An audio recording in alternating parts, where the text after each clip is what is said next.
morning, friends. It's a great pleasure for us to have the Honorable Executive Minister of India, Dr. Jaishankar, with us for this brief press introduction. We'll start with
morning, friends.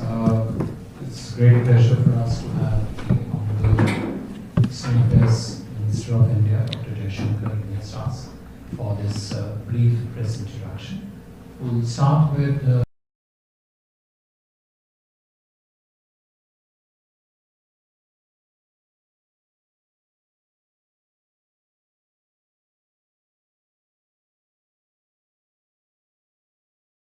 Good morning, friends. It's a great pleasure for us to have the Honorable Executive Minister of India, Dr. Jaishankar, with us for this brief press introduction. We'll start with EAM making brief opening remarks. We would thereafter open to a brief set of questions. Before asking your question, would suggest if you could please identify yourself and the organization that you represent, and we could then take your questions. Sir, you. Very good morning to all of you. Yeah, is it better? Yeah. Yes. So, as you all know, I am here as Special Envoy of the Prime Minister for the inauguration of President Trump and Vice President Vance. I will run through broadly what I was doing in the last 2 days and some of the discussions, share some of the substance of the discussions we've had. With regard to the inauguration ceremonies, I attended the swearing in. There was a church service before that. Evening, there were socials. So it gave me an opportunity to meet a few other people there.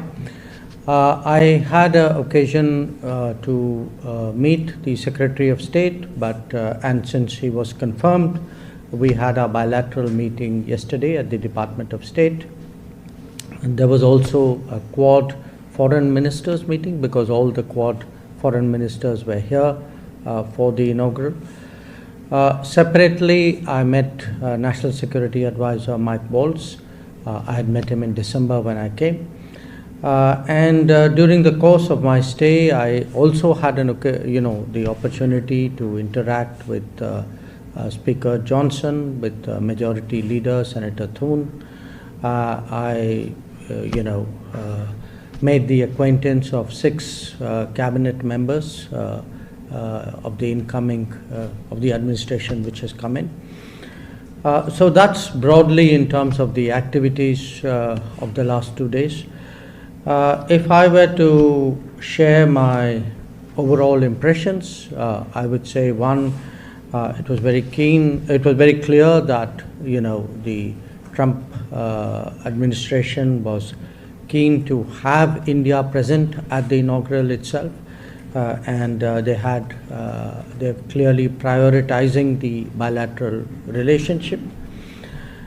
Secondly, I think in the meetings I had, it was also evident that they would like to build on the foundation of the relationship, a foundation which the first Trump administration also contributed a lot to building. But President Trump and Prime Minister Modi at that time took a number of initiatives, and we have seen that mature in many ways.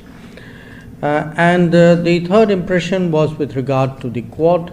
Again, a very strong sense that the current administration would reciprocate our desire as well to take the Quad further, to intensify its activities. And I remind you that Quad itself was restarted in 2017 when in the United States Donald Trump was the president. Let me say a few words about the bilateral relationship because I had both in my meeting with Secretary Rubio as well as NSA Waltz, a lot of our discussion centered on the bilateral side. And, in many ways, I think between us and the Trump administration, we approach the world both with a clear-eyed sense of our national interest, belief in the mutuality of benefits in any interaction. I think we have a very strong degree of trust today between India and the United States, a very high level of convergence of our interests, and a sense that while we serve our national interests, while we build our bilateral partnership, definitely on regional issues and global issues, there is a lot of good that we can do. So that sense of global good was also very evident conceptually in what we discussed. In terms of the bilateral ties, I think now you do understand this was the first day of the administration, so obviously we had a sort of essentially a broad brush conversation, didn't get too deep into details, but there was, I think, an agreement, a consensus between us that we need to be bolder, we need to be bigger, we need to be more ambitious. The interactions between us should be more intensive. And some of the specifics we discussed, we want to promote the ease of building the relationship. That how do you make business, mobility, education, technology, defense, security, how do you make it easier to do between two countries who would like to do it? But there are the burden of regulations and the complexity of processes. So I did see understanding and a recognition that we need to make this process much smoother than it has in the past, so that it actually enables us to achieve our shared objective really of this bolder, bigger, more ambitious relationship.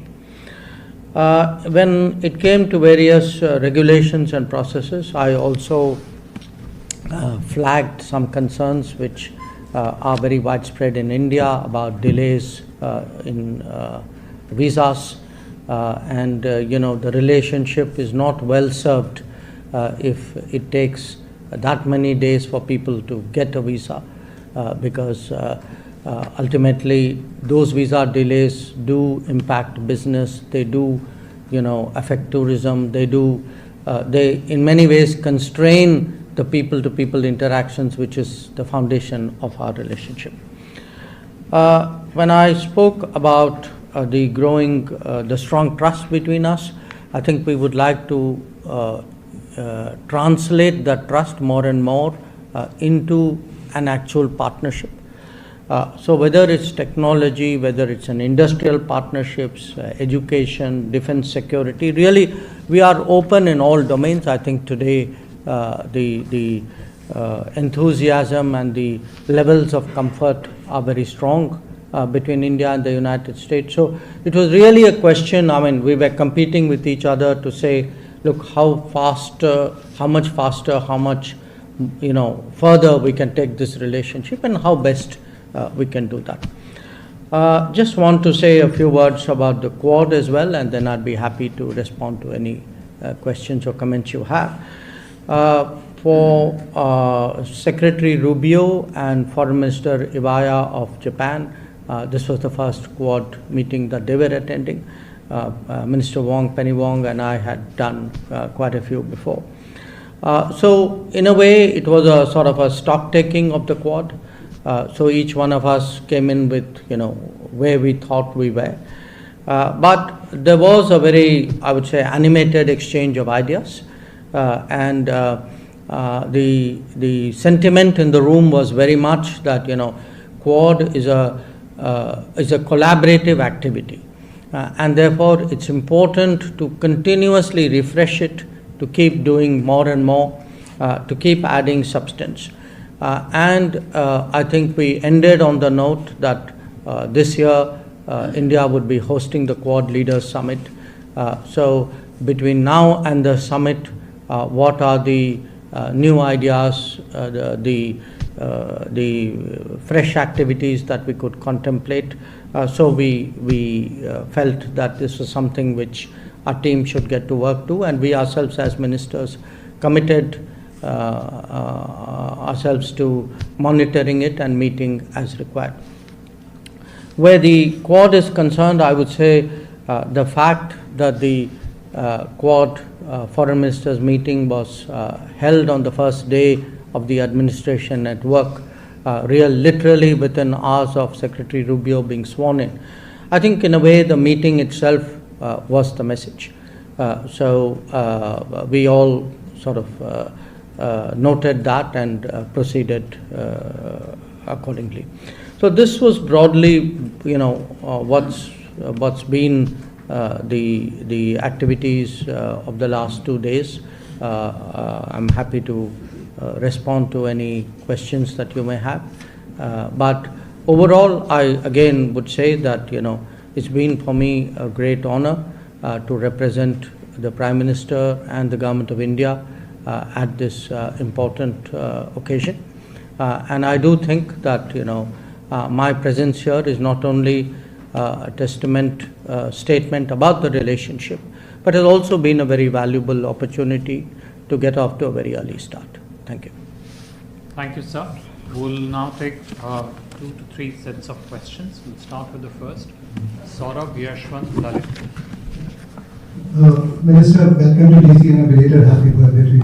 Thank you. Minister, you spoke about the trust. If you could please identify Yeah, Saurabh yourself. Shukla from New Mobile.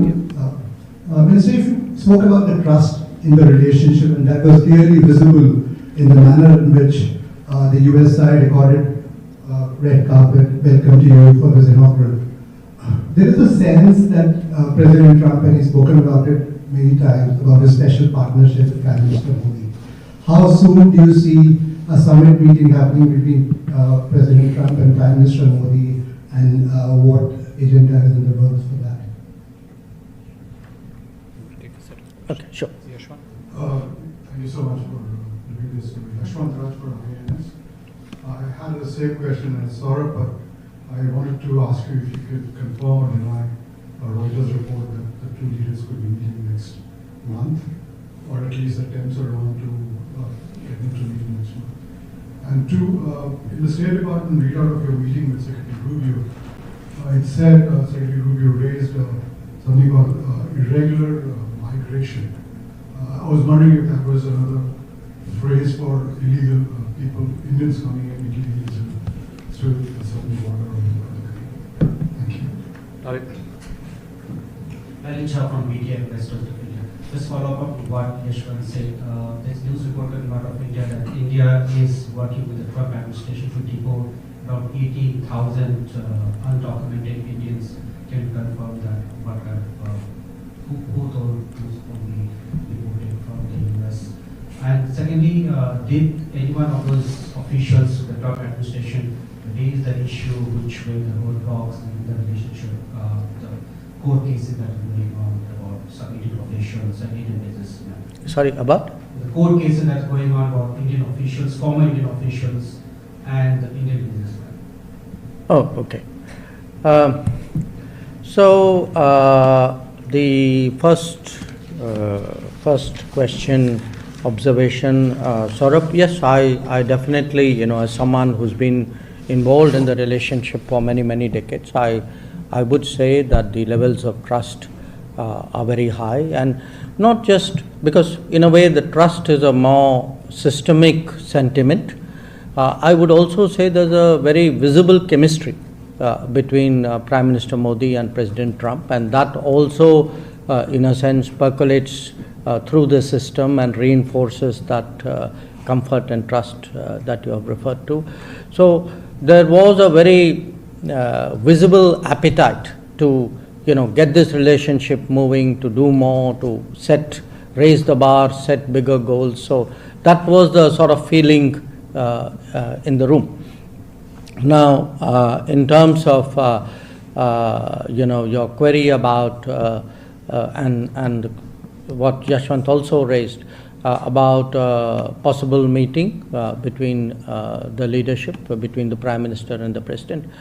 Look, I mean, the administration has just come in.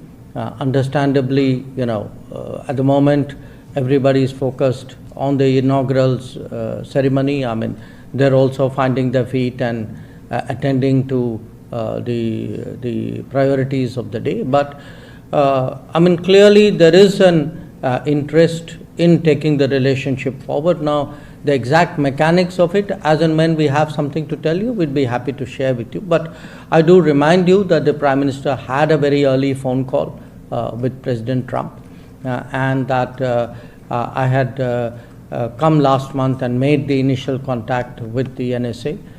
So it should give you a direction in which today the relationship is going. At what point that direction reaches that culminating point, I think we'll have to wait and see. In terms of your second observation, one other issue, Saurabh, you asked about the agenda. Again, there are these broad subjects, let us say defense and security, or skills and education, or technology. But within that, I think there's a lot of latitude, there's a lot of unexploited space. There are new things to do, but there's also the challenge of how do we do the regular things better than we were doing. So I think there was a openness to look at a lot of this, especially, some of our concerns about process issues, delays. I think there was a very positive response, because that's also the outlook of the administration as a whole, that, how do we make governance more efficient and effective.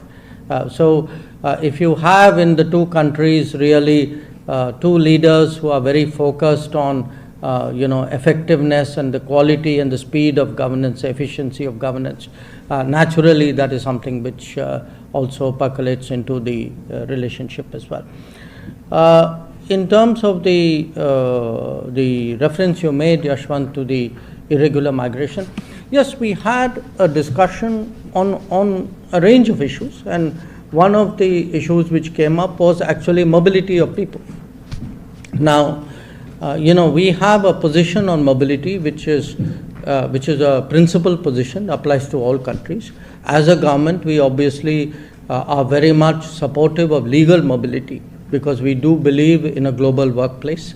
We want Indian talent and Indian skills to have the maximum opportunity at a global level. So at the same time, we are also very firmly opposed to illegal mobility and illegal migration, because you also know that when something illegal happens, many other illegal activities get joined onto it. And it's not, this is not desirable, it's certainly not reputationally good. So we have, with every country, and the US is no exception, we have always taken the view that if there are any of our citizens who are not here legally, if we are sure that they are our citizens, we have always been open to their legitimate return to India. So it's not a position unique to the United States. I do understand right now that there is a certain debate going on and a resulting sensitivity which is there. But we have been consistent, we have been very principled about it, and that remains our position, and I conveyed that very clearly to Secretary Rubio. At the same time, I also told him that, look, while we understand all of this, and I also accept that these are autonomous processes, it is in our mutual interest to facilitate legal and mutually beneficial mobility. So, as I said, if it takes 400 odd days waiting period to get a visa, I don't think the relationship is well served by this. So I think he also noted that point. So let us see how we take that forward. But while I've seen some numbers, and I'm moving now to Lalit's question here, I've seen some numbers. I caution you about them, because for us, a number is operative when we can actually validate the fact that the individual concerned is of Indian origin. So, we'll have to see sort of really how that goes, because it has, as I said, the basis of their stay or not able to stay, and the fact that at our end we have to verify that they are indeed Indians, because naturally there are sensitivities involved there as well. On the court case issue, no, the subject did not come up. Seema, Mr. Jayaraman, and then Supaj. Mr. Minister, I know it's only 2 or 3 days. You could identify the organization. Sorry, Seema Siroli from the Economic Times. I'm a columnist. How do you read the China policy? I know it's only 2 or 3 days. Given the fact that President Trump has gone beyond what the US law says on TikTok, gone against the US Supreme Court judgment, and wants to cut a deal on TikTok, does it tell you that he is willing to sort of overlook national security concerns? So what's your read so far on China policy? Because from India's point of view, that would be an important policy, right? How he executes it. Mr. Jayaraman. Good morning, former Foreign Minister. This is Vishnudata Jayaraman from News India Times and South Asian Herald. What are the primary concerns you are personally hearing from Indian American lawmakers, policy experts, and community organizations? And did you get a chance to convey these concerns to the US officials? And what is your sense on how they are planning to engage with India? And the second question is, as the Prime Minister is specially involved for the inauguration, would you share some key highlights and what aspects stood out to you the most? So, Pakistan Tanwa from Punjab Post and Third Eye Media. So, my question is not related to today's event. Lots of my colleagues there have already asked. I will take you back in last year. जब आप अमृतसर में गए थे तो पंजाब के लोगों ने आपके सामने एक बात रखी थी, ट्रेड विद पाकिस्तान, और उसके बाद आप पाकिस्तान भी गए और 2 इशू हैं ट्रेड के, और जो पाकिस्तान से ड्रग आ रही है उसके साथ लॉ एंड ऑर्डर की सिचुएशन बहुत ख़राब है पंजाब में। वहाँ के पुलिस स्टेशन जो है उनकी दीवारें ऊँची की जा रही हैं और वहाँ के जो रास्ते 8 बजे रात को बंद कर दिए जाते हैं। सो इंडियन गवर्नमेंट का इसके बारे में एजेंडे के ऊपर कहाँ ये 3 चीज़ें, trade with Wagah border, through Wagah border, and drug and law and order, especially in border areas. Thank you. Prashant. Prashant Jha, the Hindustan Times. So one question which is beyond the bilateral. How do you have a view on US's sovereign decisions to withdraw from the Paris Agreement, from WHO? Do you see these, its criticism of multilateral organizations including the UN? Do you see this as creating a vacuum that other players in the international system could fill in? My second question is on something that the Secretary Rubio mentioned in the statement, which was a positive-looking phrase on economic ties. Could you give me a sense of the conversation on the economy that you had with him, including trade, and whether there is a possibility of a trade agreement between the 2 sides, or whether you anticipate punitive measures from the administration and how that came out? Right. Seema, let me respond to your question. I mean, look, what is the policy of an American administration towards China is either for the Americans to explain or the Chinese to comment. It's not for me publicly to take a position on it. I am obviously, dealing with the world. We obviously, reflect on various developments.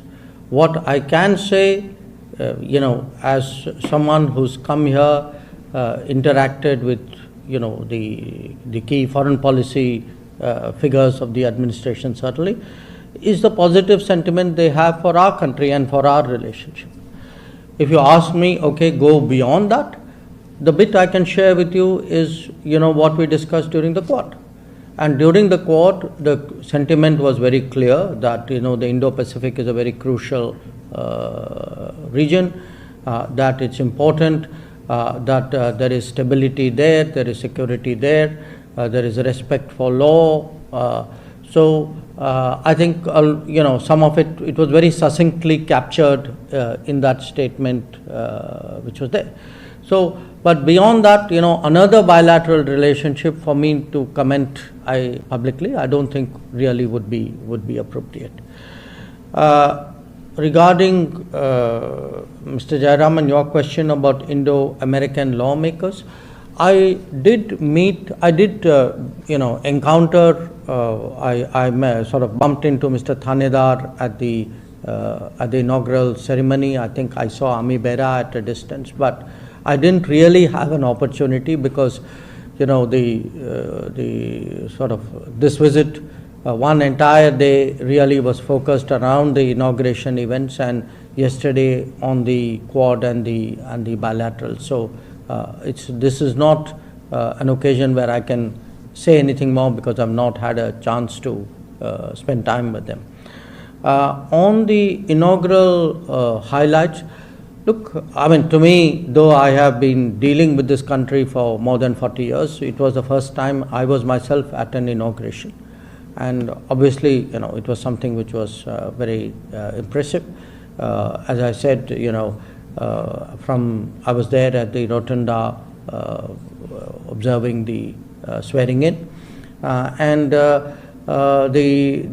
between the prayer service and the social occasions, you got a flavor really of the sentiment or the interaction of various people who are there, their enthusiasm. I mean, what I saw was really a very confident, upbeat, incoming administration. I mean, that feeling that, look, we need to get things done, and where India is concerned, that you are a partner with whom we can get things done, that because there is already a strong chemistry between the President and the Prime Minister. There is a previous administration with whom, which we were the same at that point of time, that there is that history of working together. So that buoyancy and that confidence which I saw generally, I mean, if you look at it, I mean, the last 48 hours, I mean, it's been an extraordinarily active administration. And not just last 48 hours, they were actually very active even before they actually assumed office. So I think that energy which I could experience, I can tell you in many ways is fully reflected on the Indian side, and we would certainly like to use that to take our relationship to a higher level. Satpal ji, जो आपका जो प्रश्न जो था trade with Pakistan, देखिए trade हमने तो बंद नहीं किया, जो किया तो उनके प्रशासन ने जो 2019 में जो निर्णय लिए गए कि भारत के साथ व्यापार नहीं करना, वो उनके साइड से था। तो हमारा जो इस मुद्दा के बारे में हमारी जो चिंता जो थी, शुरू से हमारा हित था कि हमें MFN स्टेटस मिले, कि हम पाकिस्तान को MFN स्टेटस देते थे, वो हमको देते नहीं थे। तो आज पिछले साल के बाद ऐसी कोई पाकिस्तान के साथ बैठ के ऐसी कोई बात नहीं हुई व्यापार के बारे में, ना उनके यहाँ से कोई ऐसा इनिशिएटिव आया है। जो ड्रग्स के बारे में जो आप कह रहे हैं वो तो सबको जानकारी है इसमें कि वहाँ से ड्रग्स काफ़ी संख्या में आते हैं और ये चिंताजनक विषय है। और जो वहाँ जो लॉ एंड ऑर्डर, अगर आप पाकिस्तान की लॉ एंड ऑर्डर बात कर रहे हैं या बॉर्डर एरिया के लॉ एंड ऑर्डर, हाँ देखिए जो हमारे यहाँ जो इंटरनल अफेयर्स हैं, आप जानते हैं कि मैं देश के बाहर जाके इसके बारे में टिप्पणी नहीं करता। तो हमारे जो भी एडमिनिस्ट्रेटिव चैलेंजेस हैं हम निपट लेंगे उसके साथ, ये तो हम पर ही निर्भर है कि हम इसके कैसे रिस्पॉन्स करें। जो आपका जो है Prashant, your question on what is our reaction? Look, every country has a sovereign right to take decisions, about what are their international commitments and responsibilities. So we can have our respective views on it. I mean, obviously, it's not necessarily identical for countries, but I think that's a decision they have taken. I mean, different countries may have their own view of and their own stance in that regard. But it is their decision. So I leave it at that. On your issue on economic, you asked me give me a sense of the economic discussions. There was a discussion both with the Secretary as well as with the NSA. Not in detail again. I mean, please do appreciate, that we were running a tight timeline. We had also a quad to do. But the overall sense is, look, there are a lot of opportunities here. The US today, in an era of more technology-centric progress, the messaging I got very clearly was, look, we appreciate the value of India as a partner. There are domains we want to work on. There are systemic things we need to do to sort of optimize collaboration. Obviously, there will be the economic interests of the two countries. We will sit down and talk about it and discuss that when the moment is opportune. But on this particular occasion, we didn't get into that kind of detail, partly because of the occasion and partly because that is really, trade matters are really for the trade teams to do. On either side, it's not my direct jurisdiction, nor was it those of the people I was meeting. So, but for me, the deeper sentiment was really the takeaway, saying, look, you have your interest, we have ours, we have to harmonize it, we have to get the best out of it. We are very confident that, I didn't get the sense of it being a zero-sum game. I saw it as much more collaborative. And a lot of, I would say, attention on ISET, on semiconductors, on supply chains. It was much more that than the other issues. Thank you very much.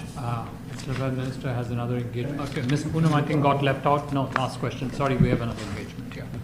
Yes, please, ma'am. She couldn't answer the questions. Minister, in your discussions with National Security Advisor Waltz and Secretary Rubio, did you touch upon the treatment of minorities in Bangladesh? One. And secondly, in the past few years, there have been a lot of threats to Indian diplomats, and there was the attack on the consulate in San Francisco. Do you feel that this administration will be more cognizant of national security threats to India? The first question, yes, we had a brief discussion on Bangladesh. I don't think it's appropriate I get into more details. On the second question, I didn't on this occasion raise those issues, but I do want to say that the arson attack on our consulate in San Francisco is a very, very serious matter, and it is something which we expect accountability, and we would like to see that people who did it are held responsible. Thank you very much, sir. This brings to close this morning's session. Thank you.